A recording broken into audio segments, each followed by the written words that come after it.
बिस्मिल्लाहिर्रहमानिर्रहीम।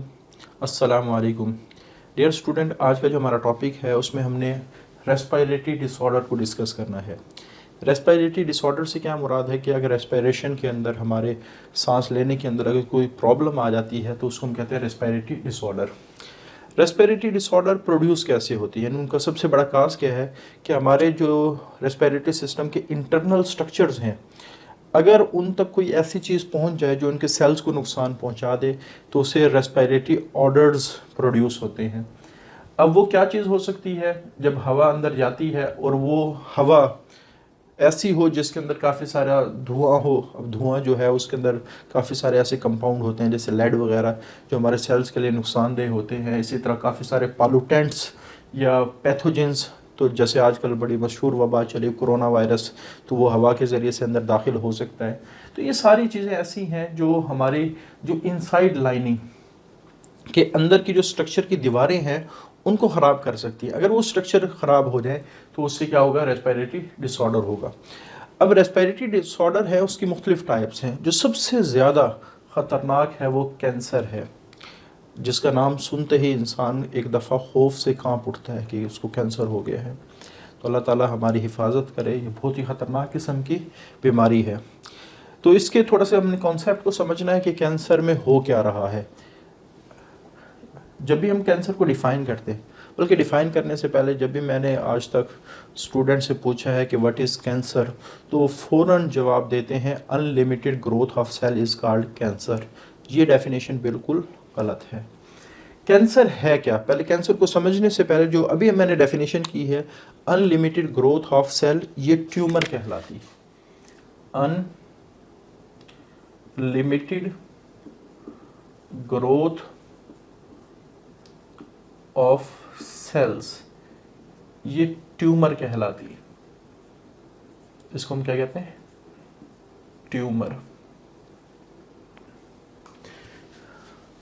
आगे फिर ट्यूमर दो तरह के हैं, ये आप लोगों ने प्रीवियस क्लासेस में भी पढ़ा होगा। बेनाइन ट्यूमर और मेलिग्नेंट ट्यूमर।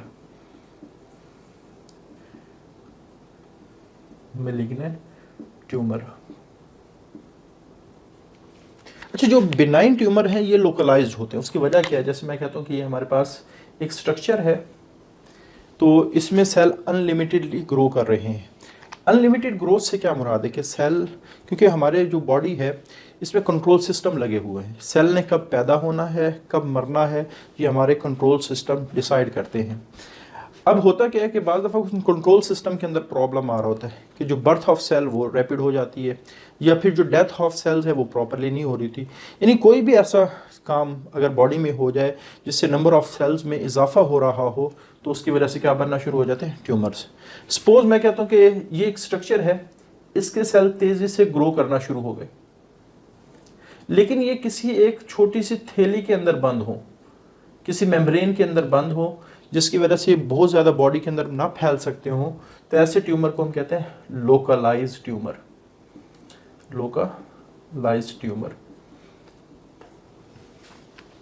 लेकिन दूसरी जो हमारे पास कंडीशन है ये फैलने वाले ट्यूमर्स के, जो बॉडी के दूसरे हिस्से में फैल सकते हैं।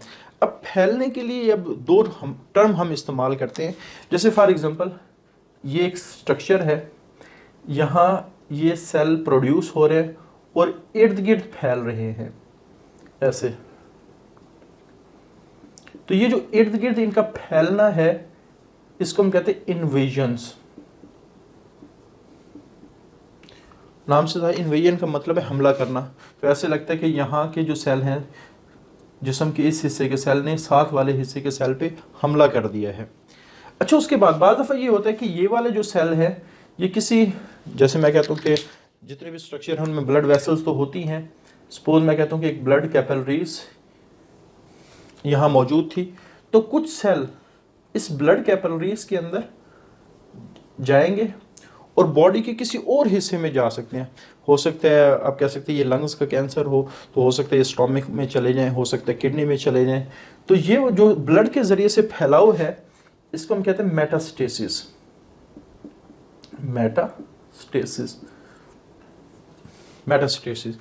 तो ये जो मिलिग्नेंट ट्यूमर है जो फैलने की सलाहियत रखता है, फैलना दो तरह से हो सकता है, साथ के हिस्सों में भी फैल सकते हैं या फिर ब्लड के ज़रिए से बॉडी के किसी दूर के हिस्से में भी फैल सकते हैं, तो ये मिलिग्नेंट ट्यूमर कहलाते हैं। और मिलिग्नेंट ट्यूमर का दूसरा नाम आप कह सकते हैं कैंसर है। दूसरा नाम क्या है? कैंसर है। तो नाम से जाहिर होगा ये, वैसे इसको अगर हम उर्दू में कहें, इसको हम कहते हैं रसोली।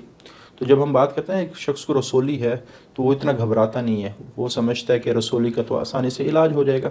लेकिन जब किसी को कहा जाता है कि ये कैंसर है तो इसका मतलब ये हुआ कि अब उसके बचने के चांसेस क्या हो जाते हैं? कम होते हैं, और इसी वजह से वो डरना शुरू कर देते हैं कि मुझे कैंसर है। तो फिर अगेन हम दुआ करते हैं कि अल्लाह ताला हम सब को इस बीमारी से महफूज रखे, ये जो कैंसर की बीमारी है, बल्कि हर किस्म की बीमारी से महफूज रखे।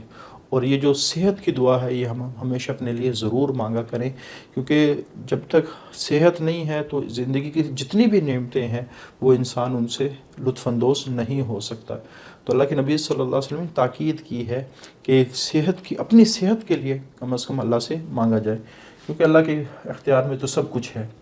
तो अब हम इसकी डेफिनेशन की तरफ आते हैं। तो कैंसर क्या है? बेसिकली मिलिग्नेंट ट्यूमर है और पोटेंशियली ऑफ अनलिमिटेड ग्रोथ, बहुत ज़्यादा फैलने की इसके अंदर सलाहियत मौजूद है। एक्सपेंड फैलता कैसे है? लोकली इर्द गिर्द के हिस्सों में इन्वेजन के ज़रिए से फैलेगा, सिस्टेमिकली बाय ब्लड, ब्लड के ज़रिए से, ये मेटास्टेसिस इसको कहा जाता है कि ब्लड के ज़रिए से अगर फैलना मेटास्टेसिस कहलाता है। उसके बाद अच्छा, ये चाहे वो ट्यूमर हो या कैंसर हो, इससे बॉडी को नुकसान क्यों होता है? अब जितने भी कैंसर के सेल या ट्यूमर के सेल हैं वो अनडिफ्रेंशिएटेड होते हैं, अनडिफ्रेंशिएटेड, या इनको लेस डिफ्रेंशिएटेड भी कह सकते हैं, या लेस फंक्शनल, आप इसके लिए वर्ड इस्तेमाल करें वो ज़्यादा सूटेबल होगा, लेस फंक्शनल। तो लेस फंक्शनल कि काम नहीं करते। तो ये इसी तरह की एक ऑफिस है, उसमें अगर एक जो अफसर है उसने कुछ लोगों की ऐसी अपॉइंटमेंट कर दी जो काम नहीं करते, तो वो एक किस्म का ऑफिस के ऊपर बर्डन हो जाएंगे। अब वो काम नहीं कर रहे, तनख्वाह ले रहे हैं लेकिन वो काम नहीं कर रहे। तो अगर जितने ज़्यादा ऐसे लोग ऑफिस में बढ़ते चले जाएंगे, उनकी अपॉइंटमेंट होती चली जाएगी, जो ऑफिस है उसका बेड़ा गर्क होता चला जाए, इकोनॉमिकली भी, हर लिहाज फंक्शनली भी उसका बेड़ा गर्क होता चला जाएगा। तो इसी तरह हमारी बॉडी में जब कैंसर के सेल बढ़ना शुरू होते हैं तो हमारी बॉडी में, अब वो ज़ाहिर बात है चीज़ों तो यूटिलाइज कर रहे हैं बॉडी की, लेकिन वो काम नहीं कर रहे। तो दो तरफ से बॉडी को नुकसान हो रहा है कि बॉडी की चीज़ों की कंजप्शन भी हो रही है और दूसरा वो काम भी नहीं कर रहे। तो ये बॉडी के ऊपर बर्डन बढ़ना शुरू हो जाएगा, और जितना ज़्यादा बर्डन बढ़ता चला जाएगा बॉडी उतनी ज़्यादा इफेक्टेड होती है। इस वजह से हम कहते हैं कैंसर के मुख्तलिफ स्टेज हैं कि ये फर्स्ट स्टेज पे है, ये सेकंड स्टेज पे है। ये फैलाव के ऊपर डिपेंड करता है कि कैंसर कितना फैल चुका है। अर्ली स्टेजेस पे कैन बी क्योर्ड, कि अर्ली स्टेजेस जो है वो क्योर हो सकती हैं, लेकिन जो लास्ट स्टेज है उस पर तो आपको पता है कि फिर डॉक्टर भी आमतौर पे जवाब दे जाते हैं। तो इफेक्ट क्या है? ट्यूमर रिप्लेसेस नॉर्मल टिश्यू, कि नॉर्मल सेल की जगह कैंसर के सेल आना शुरू हो जाएंगे जो काम नहीं करेंगे, पूरा फंक्शन इफेक्ट हो जाएगा। और ये भी पॉसिबल है क्योंकि हमारा जो सारा रेस्पिरेटरी सिस्टम है वो ट्यूबुलर है। तो ट्यूबुलर सिस्टम में अगर ज़्यादा सेल्स बन जाएं ऐसे तो इसको ब्लॉक कर सकते हैं।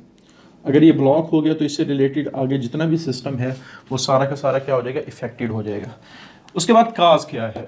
जो सबसे ख़तरनाक बात है स्मोकिंग,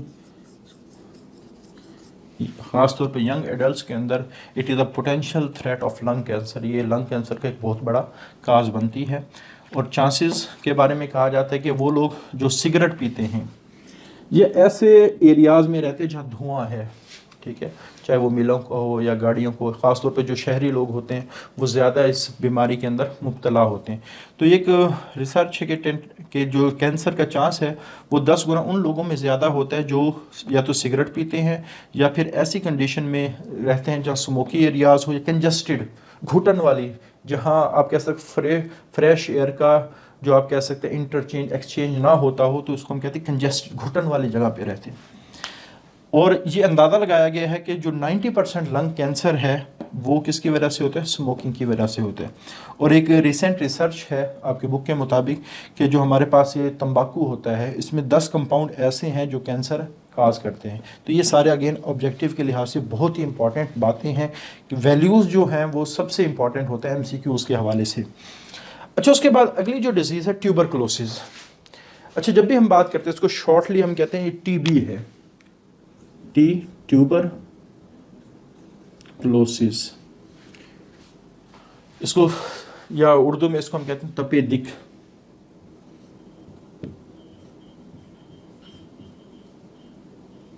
तपेदिक।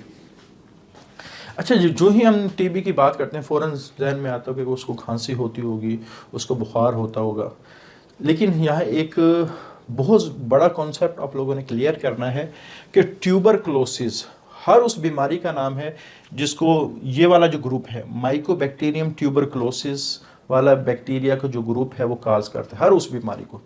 अब ये जो बैक्टीरिया है ये मुख्तलिफ ऑर्गन्स को इफेक्ट कर सकते हैं, जॉइंट को इफेक्ट कर सकते हैं, हमारे हार्ट को इफेक्ट कर सकते हैं, हमारे किडनी को इफेक्ट करते हैं। तो जिस वक्त हम बात करते हैं कि TB की, तो TB मुख्तलिफ ऑर्गन्स में भी हो सकती है, जॉइंट TB हो सकती है, हार्ट TB हो सकती है, किडनी TB हो सकती है, स्टोमिक TB हो सकती है। तो जिस ऑर्गन को इफेक्ट करेंगे उसी की TB हम कहलाएंगे। लेकिन चूंकि हम यहाँ रेस्पिरेटरी सिस्टम की बात कर रहे हैं तो इस वजह से हम स्पेसिफिक टर्म किसके लिए इस्तेमाल करेंगे, पल्मोनरी ट्यूबरकुलोसिस। ये जो वर्ड है ना पल्मोनरी, ये हमेशा लंग्स को रिप्रेजेंट कर रहा होता है। क्लियर? तो चूंकि हम यहाँ रेस्पिरेटरी सिस्टम की बात कर रहे हैं तो इस वजह से हम स्पेसिफिकली किसकी बात करेंगे, पल्मोनरी ट्यूबरकुलोसिस की बात करेंगे। अब होता क्या है, ये जो बैक्टीरियम है ये जिस वक्त अंदर जाता है लंग्स के तो वहाँ जाके मुख्तलिफ किस्म के स्ट्रक्चर को, एल्वियोलाइज को, ब्रोंकाइज को ये डैमेज करना शुरू कर देते हैं। जिसका इफेक्ट क्या होगा, अगर इनसाइड लाइनिंग होगी तो उस लाइनिंग की वजह से कफ प्रोड्यूस होगी, खांसी आना शुरू होगी। और जब भी इन्फेक्शन होता है, क्योंकि इन्फेक्शन होता क्या है बेसिकली, जब भी हम बात करते हैं इन्फेक्शन की तो इन्फेक्शन हमेशा उस बीमारी को कहा जाता है काज बाई बैक्टीरिया। अब ये क्या है, माइकोबैक्टीरियम, ये बैक्टीरिया है। तो इसकी वजह से जो बीमारी होगी वो इन्फेक्शियस डिजीज़ कहलाएगी। तो tuberculosis is a infectious disease. तो जब भी इन्फेक्शन बॉडी के अंदर होता है तो इससे फीवर, बुखार हो लाजमी होता है। तो अगर खांसी काफ़ी अरसे से है, तकरीबन 2 महीने से 3 महीने से, और जितने भी एंटीबायोटिक हम खा रहे हैं, जैसे पेनिसिलिन इस्तेमाल करते हैं, मॉक्सिसिलिन इस्तेमाल करते हैं, तो या आप कह सकते हैं एजिथ्रोमाइसिन इस्तेमाल करते हैं, वो हमने इस्तेमाल कर भी लेकिन खांसी नहीं जा रही तो लाजमी उसको TB का टेस्ट करवा लेना चाहिए, क्योंकि ये फिर किसकी निशानी हो सकती है, ट्यूबरकुलोसिस की। 2 कंडीशन, खांसी काफ़ी अरसे से हो और बुखार ना टूट रहा हो, वक्फे वक्फे से बुखार भी हो रहा हो, तो ये ट्यूबरकुलोसिस की बहुत बड़ी अलामत है। तो आम तौर पे ये जो हम गलत किस्म के खाने खाते हैं, गलत से मुराद क्या, आलूदा, जिसमें जैसे आजकल हम जो रेडियम वाले होते हैं वो क्या करते हैं कि एक ही बाल्टी होती है उनके अंदर, उसी में पानी होता है और सारा दिन वो एक बाल्टी के पानी के अंदर ही बर्तन धो रहे होते हैं। अब खुदा न खास्ता किसी, क्योंकि TB है कंटेजियस डिजीज़, ये फैलती है, एक शख्स से दूसरे शख्स को लगती है।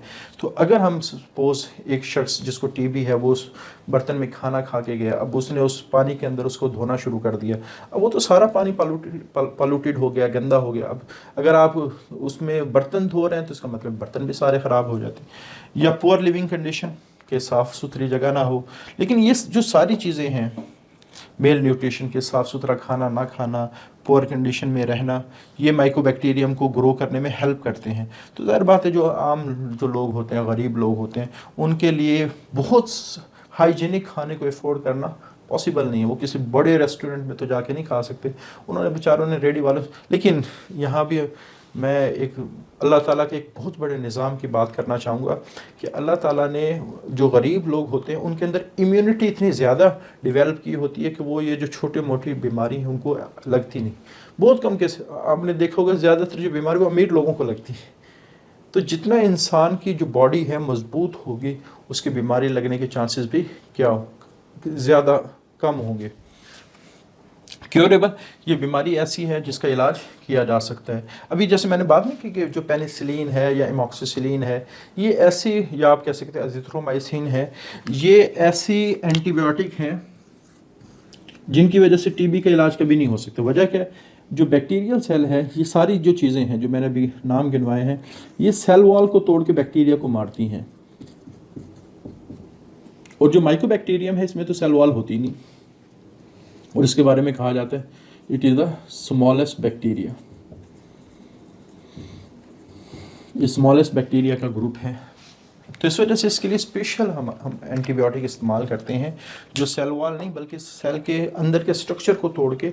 इस वजह से जो ये जो आम एंटीबायोटिक हैं, जब हम बात करते हैं ना कि प्रॉपर मेडिकल अटेंशन, टीबी का इलाज एक प्रॉपर अंदाज में होगा, इसका पूरा एक कोर्स होता है 3-4 महीने का, वो करना पड़ता है, तब जाके ट्यूबरक्लोसिस का जो इन्फेक्शन है वो ठीक होता है।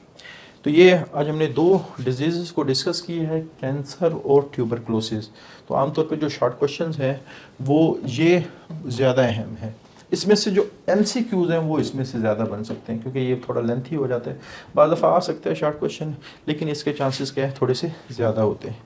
बाकी 2 और हैं, एस्थमा और आई थिंक एम्फिसीमा, उसको फिर इंशाल्लाह अगले लेक्चर में डिस्कस करेंगे। आज के लिए इतना ही। अल्लाह हाफिज़।